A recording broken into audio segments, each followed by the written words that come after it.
Correr em diferentes intensidades é uma praxe no treinamento de corrida. Mas existe uma questão: como organizar essas intensidades ao longo do treinamento? Quanto se deve rodar devagar ou em intensidades mais baixas? Quanto se deve rodar em maiores velocidades ou em intensidades superiores? Neste vídeo vamos discutir sobre isso, organização da intensidade do treinamento de corrida. E para isso, vamos analisar um estudo envolvendo a corrida de 5K que comparou diferentes formas de distribuição da intensidade do treinamento em corredores bem treinados. Ao longo da história do treinamento de endurance, diferentes abordagens foram enfatizadas. Algumas priorizaram grande volume de treinamento em baixa intensidade, outras destacaram a importância de sessões mais intensas para estimular ajustes relevantes para o desempenho. Mas analisando o treinamento de variados atletas, foi conseguido identificar alguns padrões de treinamento. Especificamente, formas de distribuição da intensidade do treinamento. Essa noção descreve como o volume de treinamento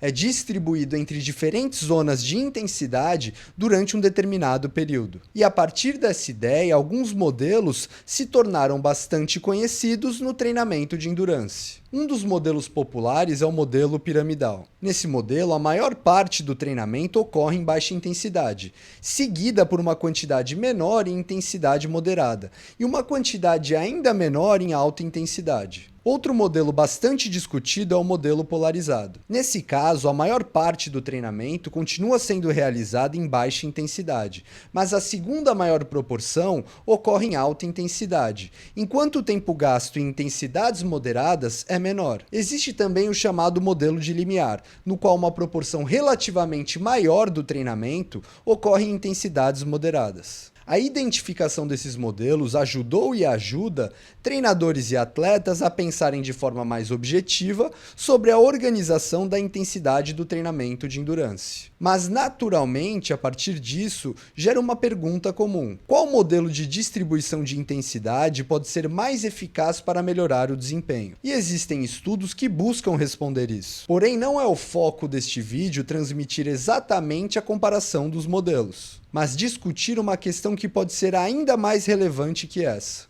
Qual é a melhor combinação dos modelos de distribuição de intensidade do treinamento, quando o assunto é rendimento? Essa pergunta pode ser mais relevante, porque na prática observa-se que muitos atletas de alto nível não utilizam necessariamente um único modelo de distribuição de intensidade ao longo de toda a preparação, mas diferentes combinações destes modelos. Por exemplo, não é incomum alguns começarem o planejamento com modelos que enfatizam intensidades mais baixas e posteriormente migrarem para modelos que aumentam a presença de sessões intensas. Respondendo essa questão, existem alguns estudos. Porém, há alguns anos, um estudo em especial investigou isso no desempenho de 5K de corredores bem treinados. Na pesquisa, 60 corredores foram divididos em 4 grupos de treinamento diferentes. Um grupo treinou durante 16 semanas utilizando o modelo piramidal. Outro grupo treinou durante o mesmo período utilizando o modelo polarizado.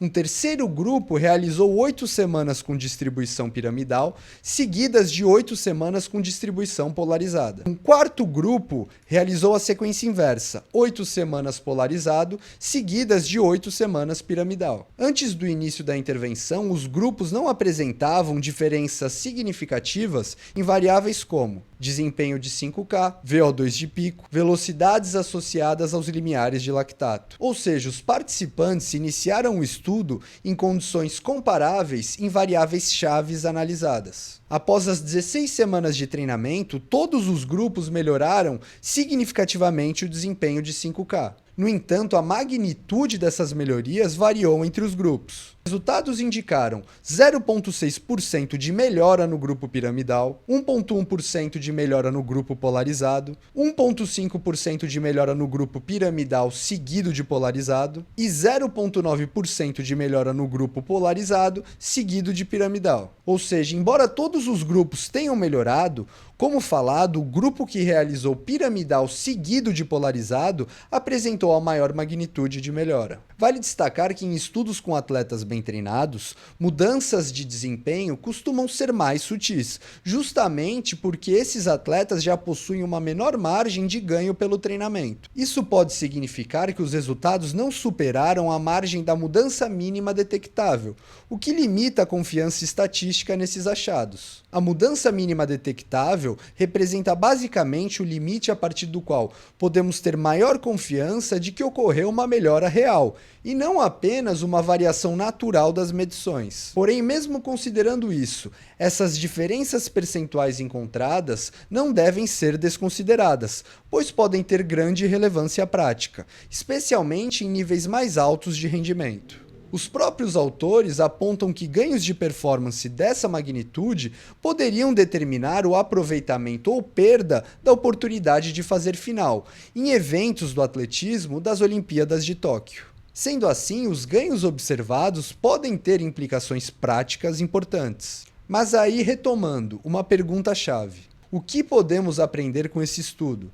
Ele ressalta uma visão além de uma popular, por exemplo, o modelo piramidal versus modelo polarizado, pois ele traz nuances sobre o efeito do sequenciamento dos modelos. Logo, algumas ideias interessantes sobre a organização da intensidade do treinamento podem ser discutidas, quando o assunto é aumentar o rendimento de 5K de corredores bem treinados. Uma primeira ideia já está parcialmente colocada. Talvez a adoção de um único modelo de distribuição de intensidade no planejamento não seja a melhor ideia. Em vez disso, diferentes modelos podem ser utilizados de forma complementar, em diferentes fases do treinamento. Isso se alinha com a prática de alguns atletas, como já mencionei. E o estudo traz observações que fortalecem isso, porque a transição de modelo mostrou uma maior magnitude de melhora no desempenho. Uma segunda ideia envolve a possível importância de concentrar maiores intensidades de treinamento em fases mais próximas de avaliações de desempenho ou competições-chave. Isso pode ser visto no grupo que realizou o modelo piramidal, seguido do polarizado, pois uma proporção relativamente maior de sessões de alta intensidade ocorreu nas fases finais da intervenção.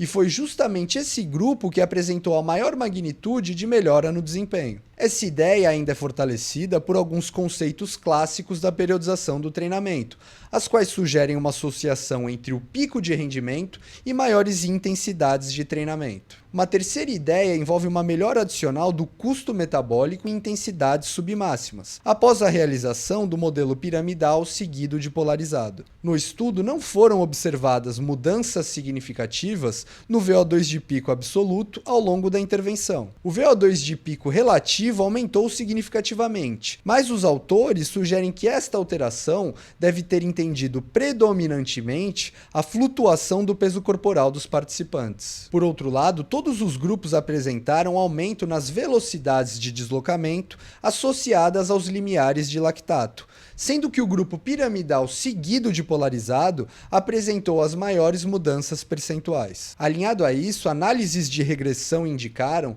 que as mudanças nessas velocidades associadas aos limiares foram as únicas variáveis que predizeram significativamente a melhora no desempenho de 5K. Isso sugere uma melhora na relação entre velocidade e custo metabólico. Em outras palavras, salienta possíveis ganhos de economia de corrida. Sendo assim, o uso do treinamento piramidal seguido do treinamento polarizado pode estar associado a melhorias nesta variável, a qual potencialmente pode contribuir para melhorias no desempenho. Vale destacar que a economia de corrida não foi medida diretamente no estudo, portanto, essa interpretação deve ser considerada com cautela. Em conclusão, quando pensamos na organização da intensidade do treinamento de corrida, em especial para 5K em corredores bem treinados, talvez a questão não seja simplesmente escolher um único modelo de distribuição de intensidade como melhor. Restringir a ideia a modelo polarizado versus modelo piramidal, de limiar, etc. O que a prática de alguns atletas e resultados desse estudo sugerem é que diferentes modelos podem ter papéis complementares ao longo do treinamento. No caso analisado, uma sequência que começou pelo modelo piramidal e valorizou posteriormente mais sessões de alta intensidade pela realização do modelo modelo polarizado apresentou a maior magnitude de melhora no desempenho. É importante lembrar que estamos falando de melhorias relativamente pequenas, algo esperado quando estudamos atletas bem treinados. Mas ainda assim, como mencionado, em alto nível, pequenas diferenças percentuais podem representar mudanças relevantes no desempenho. Portanto, a principal mensagem prática que a gente pode tirar do estudo não envolve o planejamento do treinamento com base em um modelo de distribuição de intensidade para a corrida de 5K e atletas bem treinados, mas a consideração do uso de diferentes modelos e a racionalização do seu sequenciamento ao longo do tempo. E nesse sentido, o sequenciamento dos modelos piramidal e polarizado pode, em determinados contextos, representar uma estratégia mais interessante para otimizar o rendimento.